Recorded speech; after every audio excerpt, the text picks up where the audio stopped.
Hi guys, welcome to the Revive Stronger podcast, Revive to Stage, which in fact, we're going to have to change the name of this because neither of us are moving towards stage right now. Me and Pascal say, hi Pascal. Sorry, I didn't introduce you yet. Hi Pascal. So yeah, we're going to have to think of a new name. So if actually the listeners, we'd love some ideas from you. It could be called like, I don't know. Revive to Fluff. Revive to Fluff. Or like the I don't know, something to do with the off season or the productive season or whatever you want to necessarily name this period of time where we're kind of entering a long off season, or it could be called like the Steve and Pascal show or something along those lines. I think there's so something better American, than that. like totally 90s. So yeah, if you do have any ideas, let us know, because this is probably going to be, I think this should probably be the last episode that's named Revive to Stage, because I'm now 2 weeks post. And yeah, the stage is not close anymore. But in today's episode, me and Pascal decided that last time we didn't really touch much on reverse and recovery diet protocols. And this is probably why it's the last episode, because this is the last phase of contest prep, is the kind of transition between your competition and then into your off season or productive season, or however you want to call it. So we thought it'd be a good idea to go over what different strategies there are involved, how I've gone about it, how Pascal went about it, and how we've experienced it, because I think we both had very different experiences, but we probably went about it in quite a similar way. And I think that's a really good take home just straight away, in that you can have a plan, but it might have to change depending on circumstance and just individual difference, because some people are going to experience different levels of diet fatigue. They're going to be a different personality. The introduction of the transition out can bring on quite a lot of emotions. People can get really post-contest blues, or in Pascal's case, just the blues of being out of prep, which sounds crazy, is probably even worse than post-contest blues because you haven't done the competitions themselves, which is a whole different not even a thing successful feeling. Well, I guess it depends how you do in the shows. Imagine if I hadn't placed in any of my shows, I might have been feeling I'd have certainly felt gutted. Certainly if I didn't look any better on stage than the time before, I would have felt completely dismayed. So if we first of all start with you, Pascal, talk about what your plan was and then how did it go? Because that I think is important, obviously. For me, so I need to try to remember what my plan actually was. I mean, I dropped out in July, I think it was. So, and since then I was in a gaining phase, right? Which is already a long time ago. But I think that the plan for me was to actually start gaining again, start to implement more foods, but still have a structured plan to it. And I know that during the summertime, I had summer holidays, because for the listeners out there who know that I'm participating or going to evening school, and I'm trying to get a higher educational status. And I had summer holidays there for 6 weeks. So I wanted to make use of that time and came up with a plan of training twice daily, which I did, which went awesome, which was absolutely fantastic. But I also had the capability of recovery, taking care of it, eating frequently, taking enough rest. And that went well. That I did for 2 mesocycles, so 10 weeks.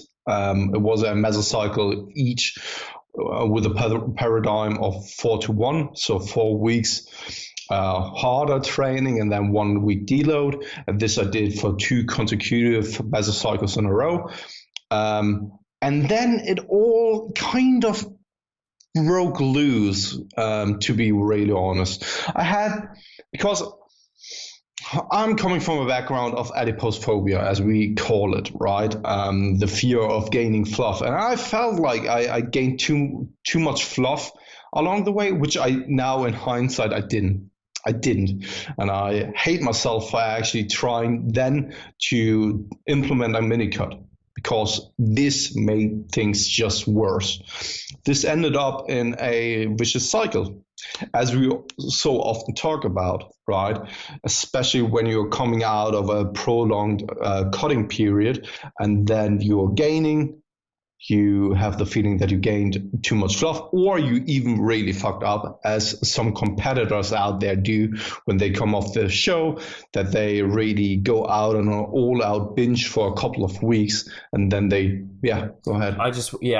Just to touch on that. So that 10-week period, obviously we talked about your training there, or you talked about your training, which went really well. What was your nutritional plan? As soon as you kind of stopped your diet, you went into a surplus, or did you reverse, or what was your process there? For me personally, I went into a straight surplus and more aggressive surplus, simply because I wasn't stage lean, and I think that I was at a point in terms of leanness where I could immediately go into a surplus, and especially with the change in my training routine, going from a normal cutting, exactly, from a conservative approach in terms of intensity and volume, because I was on a contest prep diet, into a really high voluminous, high frequency training split. This all, and also the ability to recover well, because I didn't need to go to school at evening time. I could actually take some time off in the middle of the day, actually have a nap and all that kind of stuff. So what I did was I went a little bit more aggressive in terms of my caloric surplus. So I bumped it up to around 300 to 500 kcals. But I also had the feeling that sometimes I didn't have the feeling, but it was the case that I sometimes even went to 700. But you must need to take into consideration that I was training twice daily, that I was way more active than I used to in the past. And for me, I had a hard time to actually estimate what my maintenance calories would be like when I'm now training twice daily. Simply the fact that I was going to the gym, the distance, additionally to that, then warming up, doing another session. I think that in the end, because I was sometimes ravenously hungry, right? And I think that I was pretty conservative actually when it comes to my surplus, and that it wasn't a true 300 to 500 kcals, but it was more like only 100 to 300, if at all. And the days where I then went overboard with 700 kcals were those days where I was actually in a surplus.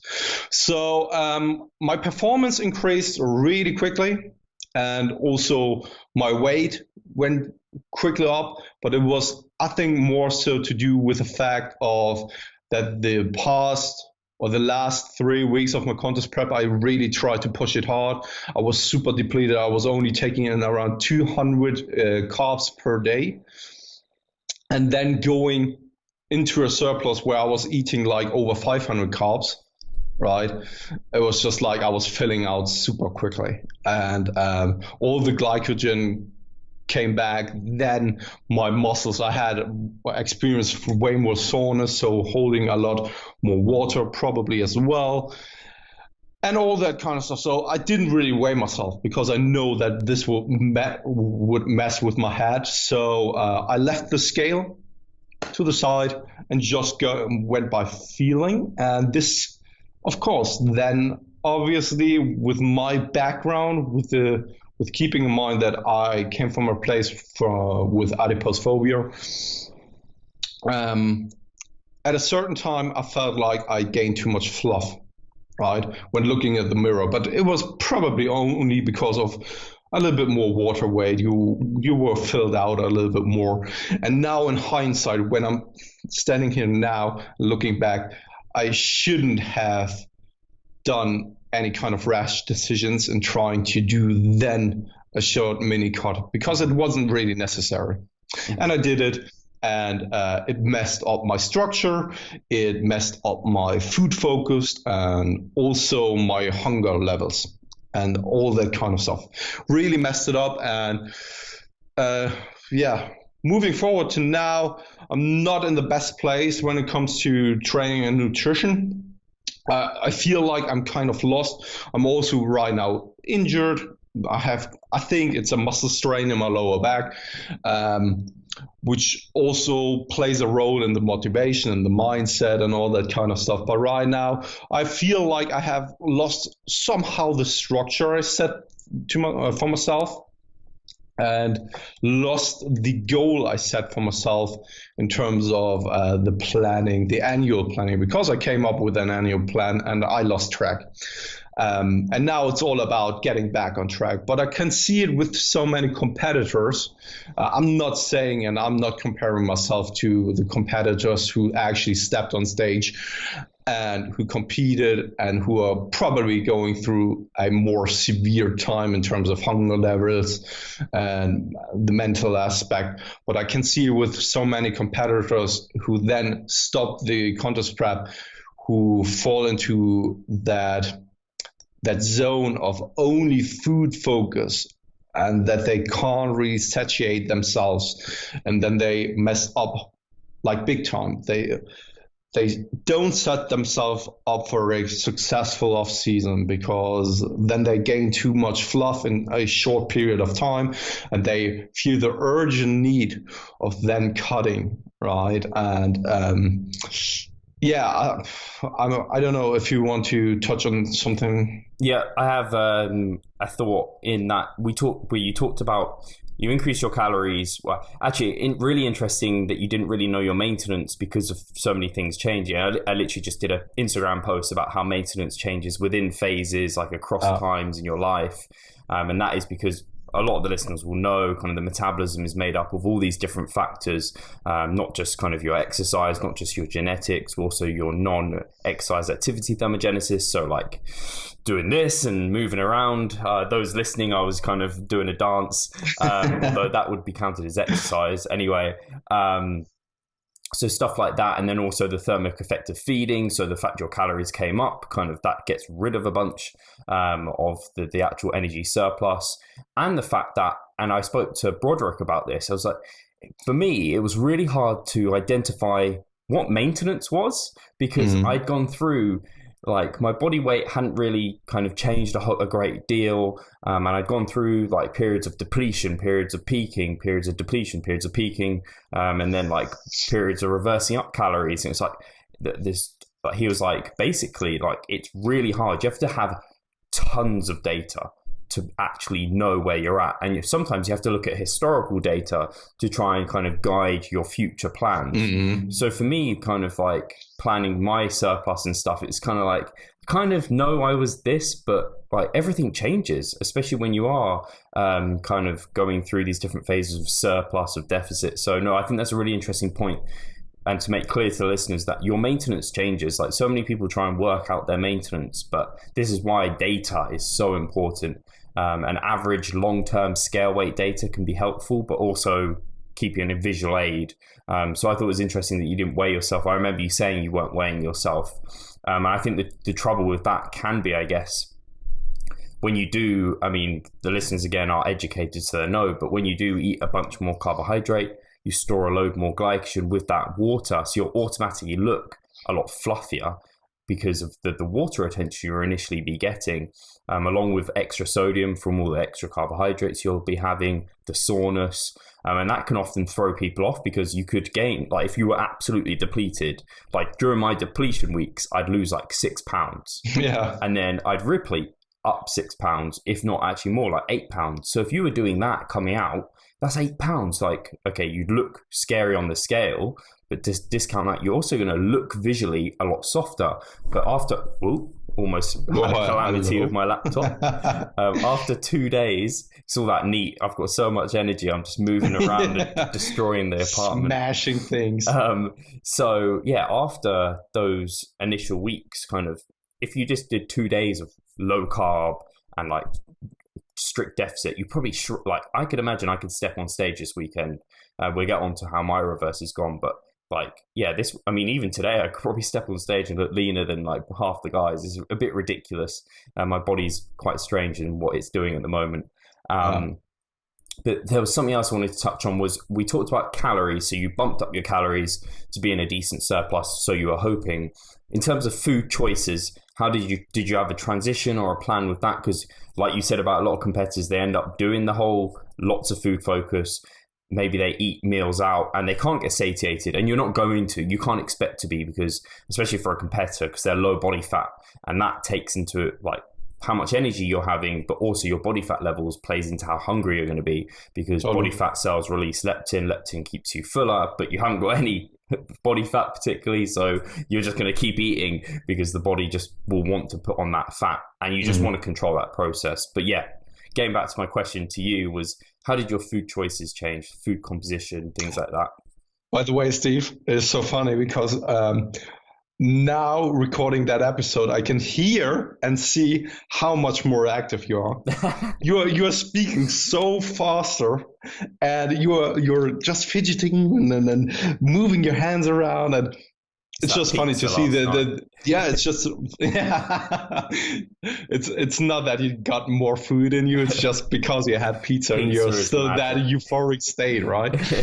No, but I can definitely see that you are actually coming out of your contest prep actually now. It's funny to see, but getting back to the topic, because we will touch on that and on your part here in just a couple of minutes, but getting back on the food question. So when I decided to actually train twice daily, I needed to reduce the food volume and the fiber, because when I did my contest prep, as many people might know, I ate a lot of fiber and a lot of veggies and voluminous food just to keep me satiated, right? Do you have a figure on your fiber? Do you know what it was averaging? It was really high because I was farting all the time. I mean, Revive to Stage is full disclosure show, right? So you need to be honest about it. I mean, it's not as if the listeners can't relate to that. No. Everyone who's a resistance trainee knows that. Protein and fiber farts. Yeah. So I don't really care, because all the girls out there and all the guys out there can relate to that. So no, but actually, I really don't have a number on it, simply also because I would really like to track my fiber more meticulously. But here in Germany, it is kind of hard because not all the food labels are actually having it on it. So similar to sodium in that regard, I guess. Yeah, totally. But anyway, I needed then to change up my nutritional plan just slightly, make the foods more palatable, less high in volume, and more specific for the task itself. So to fuel my workouts, to refill glycogen. So the first meal after my first training session was always like high in carbohydrates, fast digesting, something that doesn't sit in my stomach for too long, and really highly palatable, so that I can actually eat that amount of food. Because in the morning time, I'm not really that hungry, but more so in the evening time. So I really needed to kind of force feed myself in that time window, because actually after a training session, I could go for like 2 to 3 hours without really eating anything. And so I really needed to make it as palatable and as calorically dense as possible, so that I can actually get it down, right? So maple syrup over jelly beans. Yeah, something like that. Actually sounds awful, but so I increased my food frequency, split it up the calories in just smaller portions, spread it out across the day, and everything was really structured and well planned out. But then when I then came back to going to school, I wasn't able to actually train twice daily anymore. My body got used to that meal frequency, and I actually enjoyed those kind of meals I ate because they were so palatable. And Have you got an example? I'm really interested. It isn't anything fancy. Something like, for example, a toast. Just toast with some chicken. You're talking about highly palatable foods, Pascal. People are like, what? Toast and chicken? Like, that sounds like diet food. Toast chicken with some ketchup and some what's it called, roasted onions. Right, your highly palatable foods sound like typical diet foods. I think you need to sort your life out. But before I had something like beans with vegetables and shirataki noodles, where it's just like, ooh, what the fuck? Yeah, but go ahead. You wanted to say something? I was going to say, for the listeners, I can't remember. We were talking about cereal, and you were having an absolute fit over low sugar Cheerios, and I was like, "This is your favorite cereal?" I was like, "You have not what?" It's like, that sounds like the worst cereal out there. This is as bad as like Shreddies or something. Actually, Shreddies would be nicer probably. You need to get some Reese's Puffs, something like that. Like, you need to live. Lucky Charms. I think I lived enough there over the past weeks. Like lots of Lebkuchen. Yeah, Leberkuchen. Maybe a good, highly palatable post-workout food. Yeah, but too high in fats actually. Oh the ones I've got low fat as well. But they are Pfeffernüsse. Oh, what? Pfeffernüsse. It's a different kind of Lebkuchen. Oh. These are German biscuits for the listeners. Yeah, like gingerbread. It's like gingerbread with ice, like sugary icing on. Really, like, if you've got, like, you can find them. They're great. Yeah, absolutely amazing. But anyway, so when I then got back to my old, let's call it life structure of me visiting school at the evening time, only training in the morning, and I was still continuing eating those kind of palatable foods, and also for me palatable foods, and also the meal frequency, and I didn't really change anything about it. Also, my caloric intake was still that high, and then I fell into the trap of, yes, let's do a mini cut, and I couldn't really transition over to it because I was still kind of in that food focused zone, and I couldn't really stick to the diet. Then I said to myself, okay, right now isn't really the time to do a mini cut. Went back to eating in a surplus, and it just continued that way, right? Yeah. And I kind of lost track along the way, and I think that, getting back to your question of when people come out of a contest prep, that they change too much about their nutritional habits, not just the habits, but also the food compositions themselves.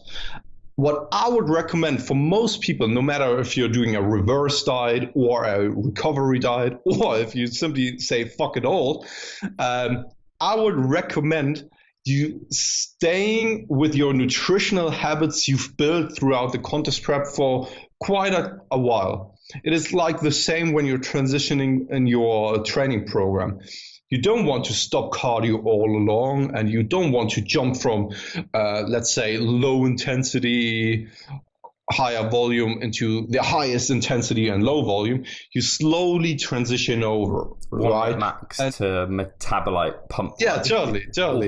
And I would recommend you slowly transitioning to other nutritional habits and food compositions, such as stick to the normal dieting meals, but exchange one meal, for example, with something more palatable or something less voluminous, and then over time make those kind of transitions. First, this will help you with your food focus, that you're not ravenously hungry all the time because you're still eating the contest prep foods, which probably helped you not being as food focused. Also, you're still making sure to get sufficient amount of fiber in, and also the food choices will probably not be as palatable, because when you start eating candy and your, I don't know, pizza all the time, right? Those typically Leave pizza out of it. The foods that are typically seen as palatable for the majority of people, not for me, right? They're like, what are they to you? They're like drugs. Yeah, Pizza's it a is. drug. It is. Or sushi or something. If you make those kind of changes immediately, your body will just go insane, and you can't, or the likelihood of you controlling yourself will be so hard, like so hard, because your body is starving, right? You were at the edge of dying. The body didn't really know that you were stepping on stage, and you did it on purpose. It only senses like you are in a really deprived state, and it just wants to get you back on a higher body fat percentage level as quickly as possible. And if you're then giving the body those kind of palatable foods, you will never feel satiated.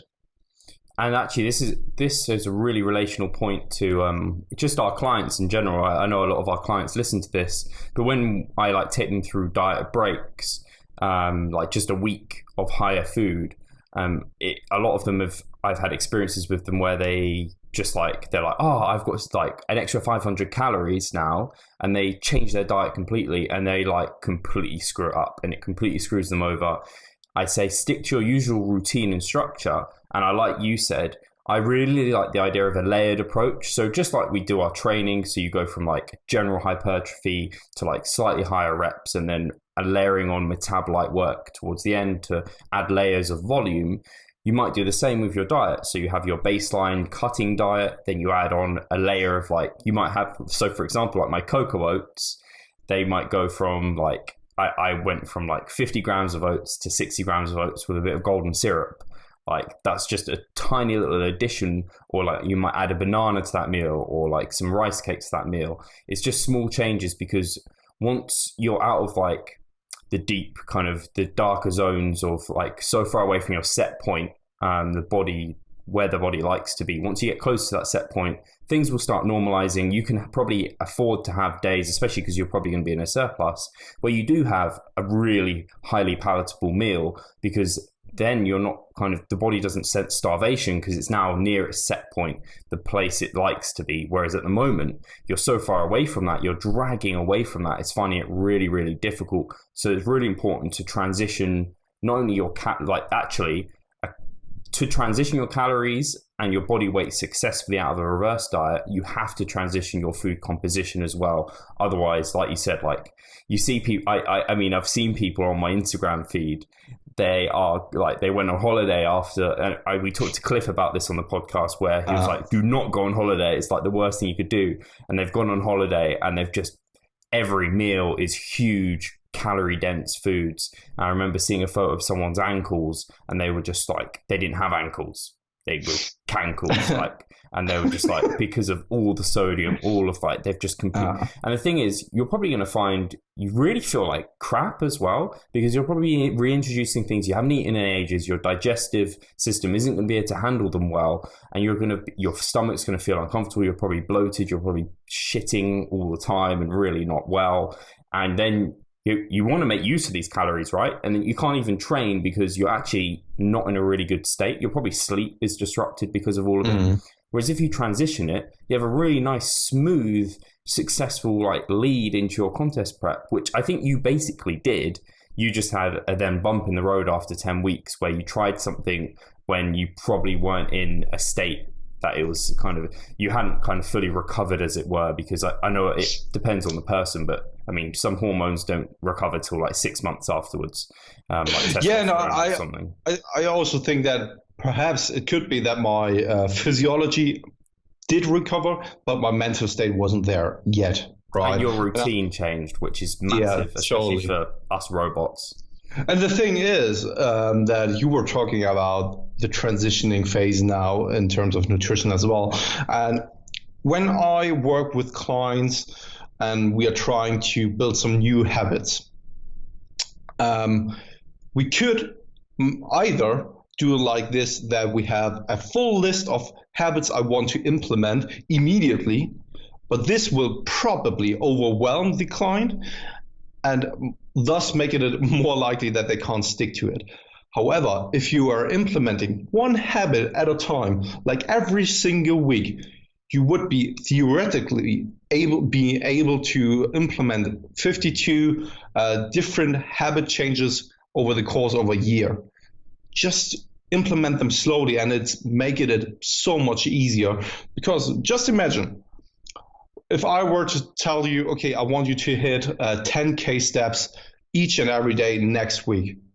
That would be something that would be achievable, right? But if I were to say to you, like, okay, I want you to hit 10K steps a day, I want you to do 400 kcals of cardio, I want you to hit all the macros, I want you to, like all the different habit changes you can implement, this will simply be too much at one go. And it's the same when it comes to the transitioning phase from a contest prep into an off season, because it's a entirely different thing, actually. Even though it's related to each other, it's a totally different change, right? And I think that if you want to implement the old habits, start implementing them one at a time, because otherwise the likelihood is really high that you will just crash, and everything you've been working for so long will just be kind of destroyed in a couple of weeks or even days, and this will not set you up for a successful off season then. I think it's really interesting because obviously we've spoken about this before with Mike Israetel on the podcast, and kind of he has a different idea to Lyle McDonald in terms of kind of going straight from a cutting diet to then massing, whereas Lyle McDonald has this kind of maintenance period between. And I've had Lyle on and he's talked about that on the podcast. If people want to listen to those, I'm sure we can link those in the description box below where that we've talked about that. And where Lyle is coming from is he's saying we're very insulin sensitive to fat gain. Like we're going to gain fat very quickly, and like it's not a great thing. And this is general cutting to massing. This isn't necessarily contest prep or anything, because obviously he realizes for contest prep, you're so lean, you need to gain some fat anyway. Whereas Mike is under the impression, yeah, sure, you are very insulin sensitive to fat gain, but also muscle gain. So basically, yes, we're going to gain fat and we're going to gain muscle. What is important is we control this period and we extend it out for a period of time, because yeah, we need to gain that fat back to get healthy. But if we can gain it back at a rate that is appropriate for you, for your physiology, for your kind of feeling and everything, and we can do it in a nice healthy manner, then we can gain a load of muscle with it. So this is a really, really kind of make or break time. You can either gain a ton of fat and not really much of your muscle back, or you can gain like a bunch of your muscle back, if not like even more potentially, and not tons of that fat and get to a healthy point. So these people who are going out and they're kind of they are going from like an off and on switch rather, and they've like, okay, contest prep's over, I'm now off, I'm now into just freeballing it, like intuitive eating or something. You can't be intuitive in kind of that state. Anyone who's been kind of starving themselves and then going into massing, and then they're gaining tons of that fat back, and they probably haven't gained their muscle back, and they haven't gained their original metabolic health back, where they're kind of their NEAT is back up, they're kind of fully kind of feeling healthy again. And then they're in a state of, okay, I'm actually now fairly insulin insensitive, because now maybe they're at like 15-16% body fat as a man, or 25-26% as a female.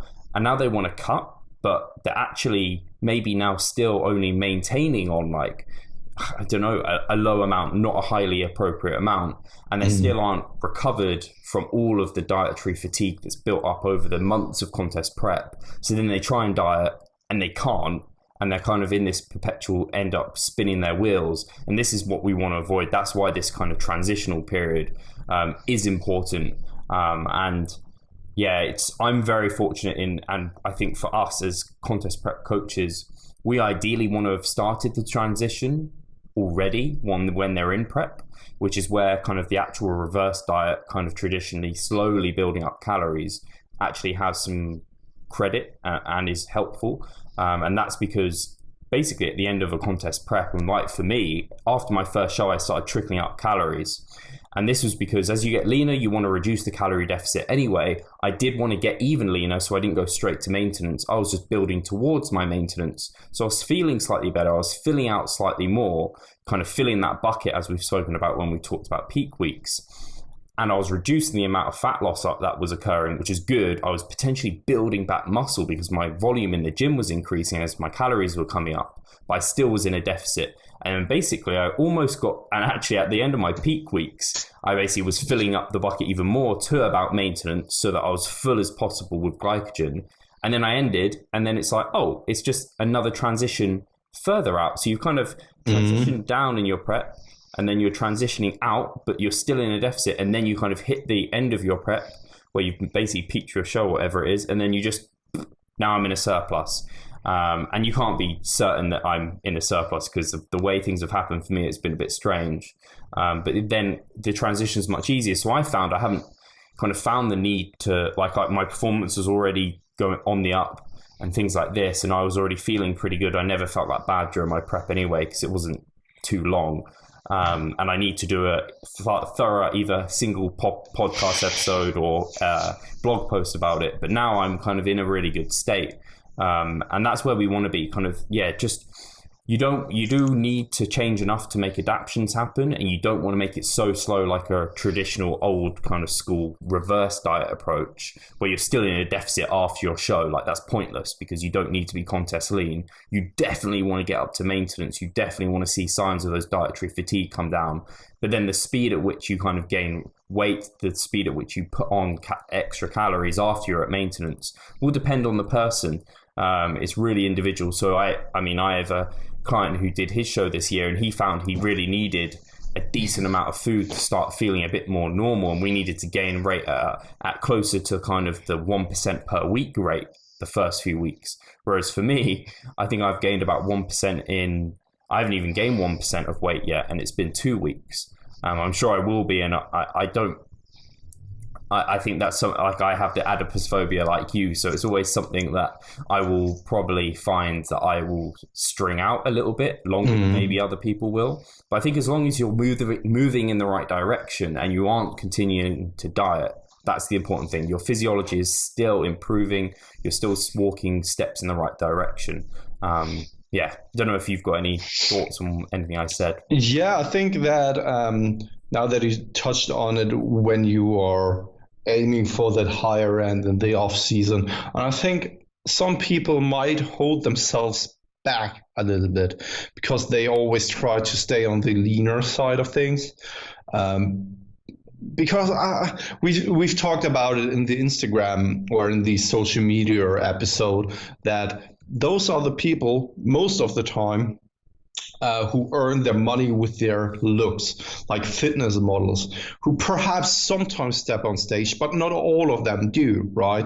And if they do, then they take all the pictures in that given time frame and post them throughout the year, or always try to stay on the leaner side of things. But perhaps this has also to do with the genetic aspect of things, that they are able to stay there.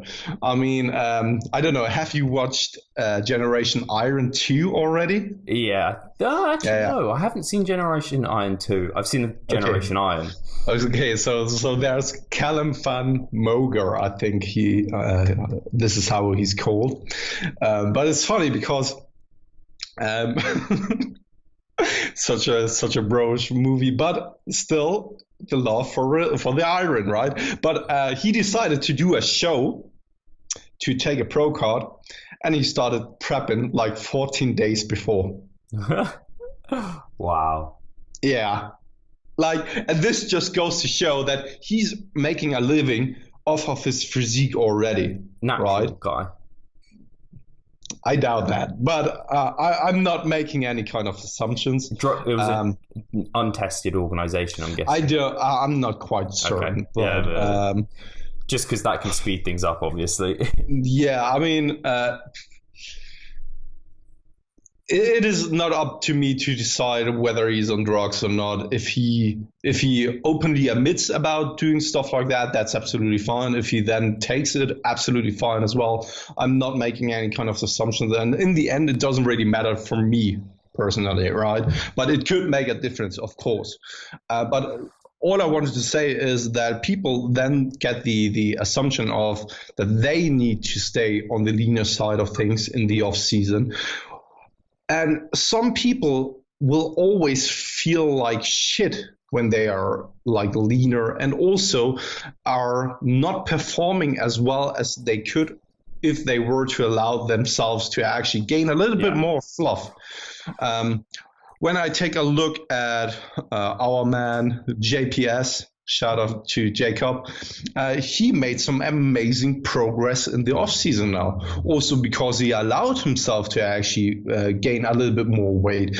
And this is the thing: when you're in the off season, you want to actually progress, especially as a natural athlete. You want to weigh more and more from show to show.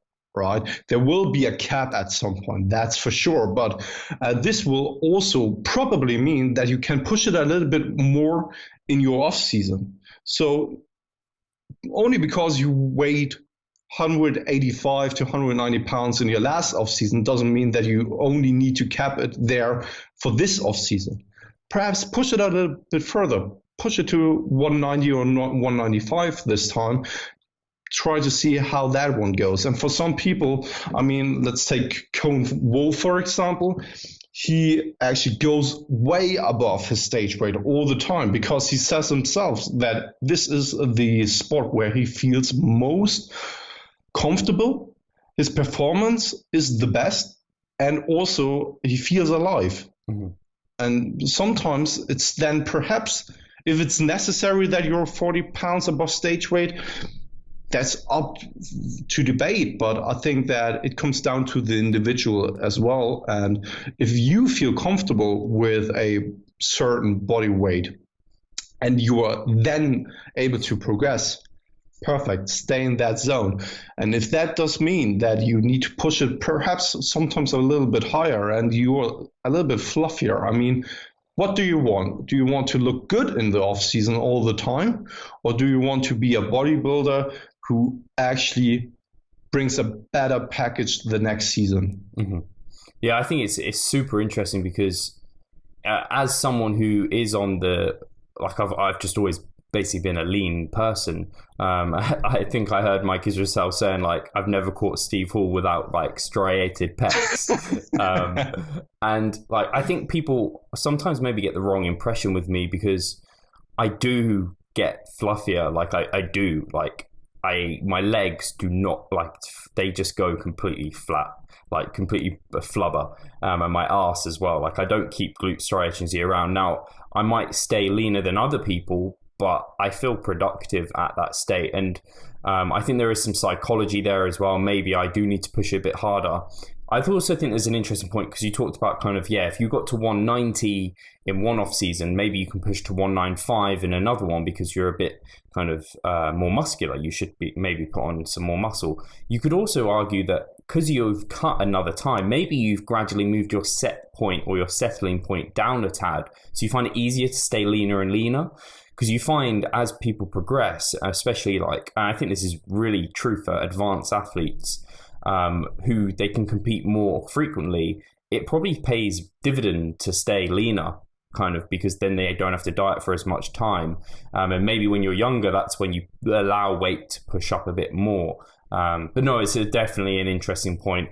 And I'm excited for both of our off seasons, and I'm hoping, I mean, I think a few more weeks for me. Well, once I get probably out of this first mesocycle, out of the like first 6 weeks of my kind of post dieting period, I'll start feeling more human fully again. I know an example yesterday, I know I wasn't fully back to, I know I'm not fully out of this area, is like, I did have slight mood swings with Charlotte yesterday, just like small things about just silly, irrelevant things. It was about food as well. And I know, like, I'm glad I can eat out and I can stick to my macros and it's all fine. But I know even that still isn't something I find easy. I still have to plan for it and things like this. So no, I'm excited to get out of that training productively, and hopefully by that point as well, you'll be all healed up and in a healthy place to push forward as well. A thing I wanted to touch on, and what interests me to hear from you, because yesterday I was listening to a really interesting podcast from Jeff Nippard. I can't really remember the dude he was interviewing from Alpha Destiny or something, but they were talking about the bear mode, which I find a really cool terminology for actually looking bigger and just also accepting that you are holding a little bit more fluff, because it's all about looking bigger in clothes, right? And this brings up a really interesting way of thinking for me, because when are you really showing your muscles? It is only like on stage, actually should be, right? So and as a natural athlete, when you're walking out on the streets, and especially when you're dieting down, your muscles look flat. You are not looking like you're actually lifting. And when you're then in your off season and you are allowing yourself to push it perhaps a little bit higher, then you're looking more buffed, more jacked and stuff like that. And is that something you all have ever considered or thought of? I don't know really. No, it's not. When you take a look at yourself, okay. I like seeing a leaner physique. Like I know that, and like in the gym when I'm doing like tricep push downs and seeing the tricep feathers are still hanging around. I like that. Absolutely. But that's not what I'm actually referring to, but more so on a general daily basis, because I mean, you only see your triceps feathering for like a couple of minutes, and it's mostly only yourself. But when you're out on the streets and when you're with Charlotte and stuff like that, I mean, for me, it's literally just my face. I think for the same with you is my face transforms. So people know when I'm in my off season, because my face gets nice and like a bit round, and you might even be able to, I mean, I could see the difference between like my face looking depleted and then it looking full. And I don't really like my like very off-season face. I just think it looks ugly, and I think that is more what I have to deal with than the rest of the physique. But no, I'm not really bothered whether people think I look like I lift or not. Like, it doesn't bother me. I would really think that I would, in my case, have an easier time in accepting the weight gain when my face wouldn't get that moon face like. We need lipo on our face. Yeah, totally. No. Awesome. Well, I think we're coming to 50 minutes, and it's been a good chat. If it has invited any questions, if people do have ideas for names of the podcast going forward, maybe we can call it the Bear Mode Podcast. See if we can message Jeff and be like, do you mind if we call Revive to Stage now the Bear Mode? Like Bear Mode, I don't know. Bear Mode Podcast. Sounds actually quite good. It doesn't sound bad. I think it should include something to do with the off season, something along those lines. Anyway, as always, thank you guys for listening in. Thank you for being there. Please do. I know Pascal normally asks for these. I want to ask for reviews, for likes, for comments, for any kind of suggestions, topics that you want covered, questions.